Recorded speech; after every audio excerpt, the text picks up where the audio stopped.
Thank you for watching, liking, commenting, sharing, and subscribing right now. New app, Brass Monkey turns your iPhone into a cloud-based game controller. Now here's another article that was posted that I knew about for a while, and I'm surprised this hasn't been covered in more tech publications. Essentially, they've got a technology that allows you to wirelessly tether your iPhone or your phone in general. They've got an SDK to a remote system that's running a web browser. So a few months ago, actually, was it months ago or years ago? Do you guys remember when I did a video controlling the Death Star trench run?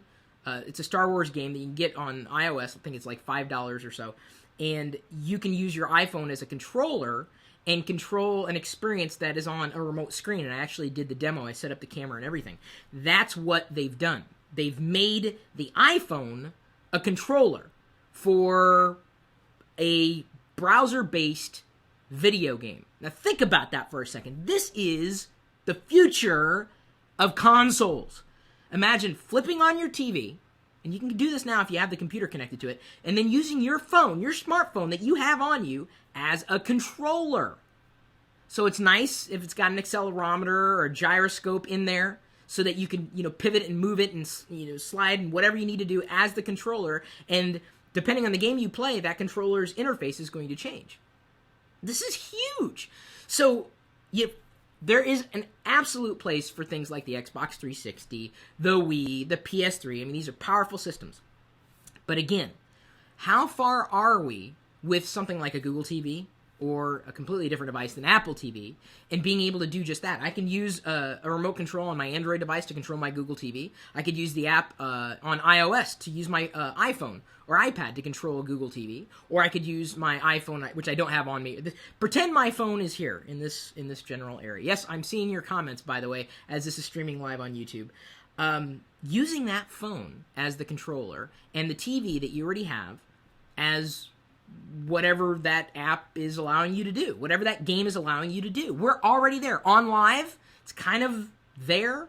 The controller is really that missing component in terms of something that we all have on us. And most of us have smartphones, at least the geeks have smartphones. We have televisions. We have computers potentially connected to televisions.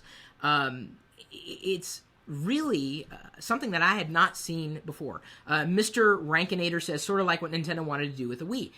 That's exactly what someone else had said in a comment thread on Google Plus when I shared this article this weekend. And Brass Monkey, I've asked them, where are you going to go with this? I mean, I can imagine, just not needing a desktop web browser and just somehow just connecting the console wirelessly and then using, whether it's Bluetooth or another type of wireless technology, to better interoperate with any television. Imagine being able to turn any television that was connected. Well, actually, it wouldn't even need to be connected to the internet because you've got the controller there, and if the controller beamed the game onto the TV, everything would be right there. Everything you would need would be right there. And I think that's, if you haven't heard of Brass Monkey yet, I'm shocked, because this is something that they kind of played around with the Star Wars, the Trench Run game currently available. I did the demo before, as I said. And I think we're going to hear more and more about stuff like this. Turning the television into a console on demand. Effectively, your smartphone at some point in the future can turn into a console. It's kind of already there now. You've got some amount of that with AirPlay on iOS to a certain degree. Very, very limited in this capacity. You're still tethered to an Apple TV.